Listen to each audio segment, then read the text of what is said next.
quero falar sobre as duas principais mídias que existem no planeta. A mídia de Deus e a mídia dracônica. Nós vamos ver o significado disso daqui a pouquinho. Mas o que eu quero fazer com você agora é responder algumas perguntas, pelo menos uma pergunta que nos foi direcionada já. Antes de começar o programa, nós já recebemos uma pergunta. Ontem eu falei aqui sobre a questão da fidelidade a Deus. E eu falei sobre os dízimos, sobre o princípio bíblico dos dízimos e também falei sobre o sábado. Nós falamos, ficou gravado aí também na internet, que o sábado é o sinal de Deus como Criador. É o identificador de Deus como Criador. E o dízimo identifica Deus como proprietário de todas as coisas. E uma pergunta foi feita, a pergunta é a seguinte: bom, disse o internauta, então o dízimo e o sábado, nesta ordem, são os diferenciais, os identificadores de Deus, que hoje cristãos nominais rompem? Bom, respondendo ao internauta e aos demais, não apenas os cristãos nominais, mas qualquer pessoa que não observa a obediência do quarto mandamento da lei de Deus, a guarda do sábado, ou deixa de devolver ou de entregar a Deus um dízimo fiel, ela está rompendo esse princípio ensinado por Deus. Porque tanto o sábado quanto o dízimo não foram dados, eles não foram dados apenas para os cristãos, ou para os judeus, ou para os descendentes de Abraão, ou apenas para os filhos de Deus. Não, eles foram dados para toda a humanidade.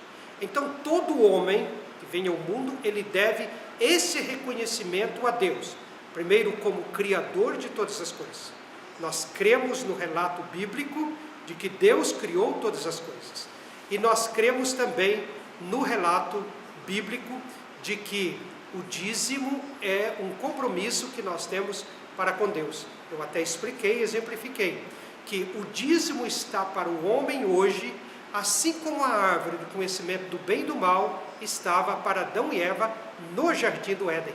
Aquela árvore era uma reserva que Deus fizera para si, apenas para ele. Identificava a Deus como proprietário, legítimo proprietário do planeta Terra e do universo. Hoje, esta reserva é o dízimo. Eu li um texto de uma escritora americana, Ellen White, identificando isso, que o dízimo, então, é a reserva que Deus fez hoje, para nos lembrarmos e o reconhecermos como o único proprietário de todas as coisas. Você tem saúde, você tem tempo, você tem habilidade, você tem o seu diploma, você tem tudo que você conquistou. Você deve tudo isso a alguém. Quando nós entregamos o dízimo para Deus, nós estamos reconhecendo que, na verdade, nós não temos nada. Nem o tempo, nem as habilidades, nem o nosso corpo não é nosso. Então nós colocamos tudo nas mãos de Deus, reconhecendo como o legítimo proprietário de tudo que existe nesse planeta e no universo. Ok?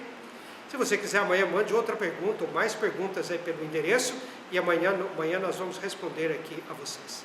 Agora eu quero convidá-los então a abrirem comigo a Bíblia Sagrada, os que possuem, no livro de Apocalipse. Vou ler Apocalipse capítulo 16. Apocalipse capítulo 16. Aqui nós encontramos as pragas, as últimas 7 pragas que irão cair sobre o planeta de acordo com o livro do Apocalipse. E no meio da 6ª praga, nos versículos 13 e 14 eu leio. João escreveu: então vi sair da boca do dragão, da boca da besta, da boca do falso profeta, 3 espíritos imundos semelhantes a rãs. 3 espíritos imundos. Verso 14. Porque eles são espíritos de demônios, operadores de sinais, e eles se dirigem aos reis do mundo inteiro, com o fim de ajuntá-los para a peleja do grande dia do Deus Todo-Poderoso. Pulando o verso 15, o verso 16 diz: e os ajuntaram num lugar que em hebraico se chama Armagedon. Bom, aqui aparece o famoso Armagedon. Muita gente tem medo da guerra final, do Armagedon, e Hollywood tem feito filmes a respeito desse assunto, inclusive o famoso 2012, que muitos, sem dúvida, devem ter assistido. Mas não vou me ater muito sobre essa questão do Armagedon, nem sobre o seu significado, não hoje à noite. Apenas dizer que Armagedon literalmente significa monte de Megido. Mas essa expressão do hebraico foi traduzida uma vez no livro de Zacarias, ou identificado como Monte da Destruição. Na verdade, é a batalha final entre Deus e as forças do mal, e Apocalipse 19 diz que Deus será o vencedor, o mal, a morte, os ímpios serão completamente destruídos, e Deus fará um novo céu e uma nova terra. Mas o que interessa para o nosso pequeno estudo hoje é o que dizem os versos 13 e 14. 13 espíritos imundos saíram para propagar o seu ponto de vista. Eles têm um escopo planetário. Eles vão diante dos reis do mundo inteiro. Eles querem alcançar de maneira especial as pessoas que são as formadoras de opinião do planeta. Os reis, os líderes, aqueles que governam, aqueles que fazem as leis. Então esses 13 espíritos imundos, e eles são identificados aqui como provenientes da boca do dragão, da boca da besta e da boca do falso profeta. Bom, quem são dragão, besta e falso profeta? Quem são eles? O livro do Apocalipse é um livro de código, mas esses códigos são identificados, são decodificados em outras partes do livro. Por exemplo, o dragão é identificado no capítulo 12 de Apocalipse como sendo Satanás. Ali, Apocalipse capítulo 12, o dragão é identificado como a antiga serpente, que se chama Diabo e Satanás, e que foi expulso do céu numa guerra contra Miguel, contra Jesus. Então o dragão é Satanás. Mas a gente não vê Satanás aí pela rua, na televisão, fazendo discurso, persuadindo as pessoas. A gente não vê Satanás tomando a mídia e fazendo um discurso e anunciar horário nobre. Olha, Satanás vai fazer um discurso aí, fiquem atentos, então vamos assistir o que ele tem a dizer. Não, não é isso. Ele não tem permissão para fazer isso. Você não precisa ficar com medo de Satanás, ele nunca vai aparecer a você, porque no conflito que ele tem com Deus, Deus estabeleceu limites, e ele não pode aparecer. Mas Satanás então atua através de agentes. Ele atua através de agentes. E nesse capítulo citado, Apocalipse 12, o agente de Satanás é o Império Romano. Porque ali descreve o nascimento de Jesus, descreve que o dragão parou diante da mulher, ali refere-se à igreja e à pessoa da Virgem Maria, quando deu à luz a Jesus, para destruir o seu filho. Diz que o seu filho foi arrebatado para Deus. É Jesus quando ele morreu e ressuscitou. Então ali nós encontramos Satanás agindo através do Império Romano. Ele age através de forças pagãs, forças antagônicas, inimigas de Deus. Segundo, a besta. Bom, no capítulo 13, apresenta Satanás então estando ali na areia do mar, um pouco na terra e um pouco no mar, e ele faz surgir no capítulo 13 de Apocalipse duas bestas. Uma besta vem do mar. É uma besta que João descreve ali no capítulo 13, parecendo um leopardo, mas essa besta, ela fala como um leão, ela tem uma boca como leão, e ela também tem os pés como de urso, identificando forças pagãs também.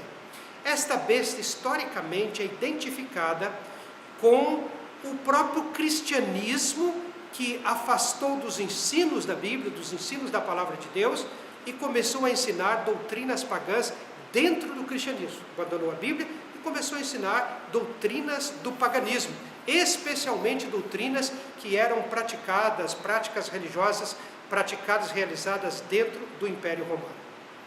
E o falso profeta é um outro poder. O falso profeta, também no capítulo 13, é identificado como uma besta que vem da terra. E esta besta que vem da terra também é o cristianismo, que mesmo depois de passar por uma reforma de reavamento espiritual, uma reforma de reavamento bíblico no século 17, com o tempo ela também foi se afastando dos ensinos da Bíblia, da Palavra de Deus, e fez parceria com a besta e se tornou agora o cristianismo institucional, especialmente dos Estados Unidos da América do Norte. Ele é chamado também de o falso profeta. Então, na verdade, nós estamos olhando aqui para 3 forças usadas pelo inimigo de Deus. E eles estão propagando pelos ares, através agora da mídia real, estão propagando que eles precisam levar essa mensagem a todos os reis da terra. Mas, queridos, existe uma outra mídia. Eu chamo essa mídia de a mídia dragônica, é a mídia do dragão. É a união dessas 3 forças. Aqui fala que eles são espíritos de demônios e vão diante dos reis do mundo inteiro operando milagres, fazendo sinais, fazendo milagres. Isto é uma coisa assustadora, porque muitas pessoas podem fazer milagres em nome de Jesus, pode expulsar demônios em nome de Jesus, pode fazer grandes obras, inclusive de caridade, em nome de Jesus, ou de Cristo, ou do Cristo, como muitas vezes a expressão é usada nesse contexto. Mas Jesus diz que muitos naquele dia irão se aproximar dele e irão dizer: Senhor, em teu nome nós fizemos milagres, em teu nome nós expulsamos demônios, em teu nome nós fizemos tantas coisas, abre-nos. E ele vai dizer: apartai-vos de mim, não vos conheço, vós que praticais a iniquidade. Mas existe uma outra mídia, é a mídia de Deus. Está no capítulo 14 do mesmo livro de Apocalipse, começando nos versos 6 até o verso 12. Aqui são apresentados 3 anjos voando pelo meio do céu. Diz o verso 6 que esse anjo tem um evangelho eterno para pregar a todas as nações, povos, tribos e línguas da terra. Assim como a mídia dragônica tem um escopo universal, planetário, quer alcançar os reis do mundo inteiro, a mídia celestial, ela também tem um objetivo: alcançar todos os quadrantes da terra, todas as nações, todas as etnias, todas as pessoas. Conclamando o povo para adorar a Deus, aquele que fez o céu, a terra e o mar e as fontes das águas, identificando a Deus como Criador e conclamando o mundo para adorar a Deus como Criador. Depois seguiu um outro anjo dizendo que a Babilônia, a confusão das pregações do próprio cristianismo, caiu. Diz: caiu Babilônia. E o terceiro diz: se alguém adorar a besta e a sua imagem, receber o seu número, também esse será condenado e beberá do vinho da cólera de Deus. Então nós temos aqui 2 mídias, a mídia dragônica e a mídia celestial. Vamos então concluir falando sobre a mídia celestial. A mídia celestial é a pregação do Evangelho de nosso Senhor Jesus Cristo, como ensinado por Jesus e pelos apóstolos. O Evangelho como vem da Bíblia Sagrada, das páginas da Bíblia Sagrada. Ele é chamado de o Evangelho Eterno, porque esse Evangelho são as boas novas, composto das boas novas, de que Deus elaborou o plano para salvar toda a humanidade para o novo céu e para a nova terra. E que esse plano foi elaborado antes da fundação do mundo. Por isso, Apocalipse chama Jesus de o Cordeiro que foi morto desde a fundação do mundo. Então esse Evangelho é eterno, nasceu no coração de Deus. É uma expressão de amor de Deus para salvar a humanidade, depois que a humanidade incorreu no erro, no pecado, e sofremos hoje, como vemos, a desgraça, a morte, a violência, todas essas consequências que nós estamos vivendo e vendo em nosso planeta. Então, esse Evangelho eterno deve ser pregado com ênfase, com essas 3 ênfases. Jesus disse que esse Evangelho tem que ser pregado em todo o mundo, para testemunho de todas as pessoas. Então, disse Jesus, ele voltará. Ele diz: então virá o fim. Nós estamos aqui diante de um quadro, você pode até ver aqui atrás de mim, ilustração de uma cruz, e nós estamos com esse livro, A Grande Esperança. Esse livro, A Grande Esperança, trata desse assunto das 2 mídias de uma maneira muito distinta, muito precisa, muito transparente. Esse livro é pequeno, é um livro de 100 e poucas páginas, apenas 11 capítulos. ele é tirado de um livro maior, chamado Grande Conflito. Esse sim, um livro completo de mais de 600 páginas.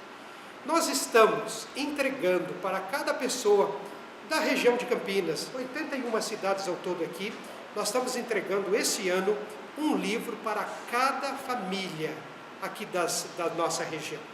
Se você mora nessa região aqui de Campinas, você também vai receber esse livro, as 81 cidades aqui do centro do estado de São Paulo.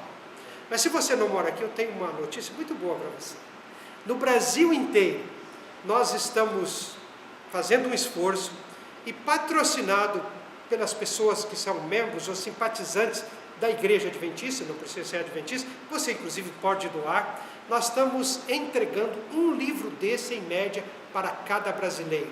São mais de 60 milhões de livros. E o nosso objetivo não é entregar simplesmente um livro. Nosso objetivo não é distribuir o livro da rua. Nosso objetivo é deixar em cada casa esse livro, que fala exatamente sobre as duas mídias que nós vemos tomando conta do planeta hoje em dia. A mídia dracônica e a mídia celestial. Uma do capítulo 16, o dragão, a besta e o falso profeta, e a outra do capítulo 14, que eu já apresentei a vocês. Apresentada em forma de 3 anjos voando pelo meio do céu. Queridos amigos, eu quero dizer a você que esta é uma questão muito importante. Eu digo a você que essa é uma questão de vida ou morte. Falar sobre esperança, pregar sobre esperança é muito importante. Mas a esperança que projetamos para o futuro, ela também é uma esperança que muda a nossa vida no presente. Como é que nós podemos viver na expectativa de algo maravilhoso que vai acontecer e negligenciamos o presente? Não podemos. Aliás, foi um filósofo muito importante francês, Jules Delisle, que diz o seguinte: a esperança, se não for afirmativa no presente, é alienatória. Concordo com ele. A esperança tem que ser afirmativa no presente.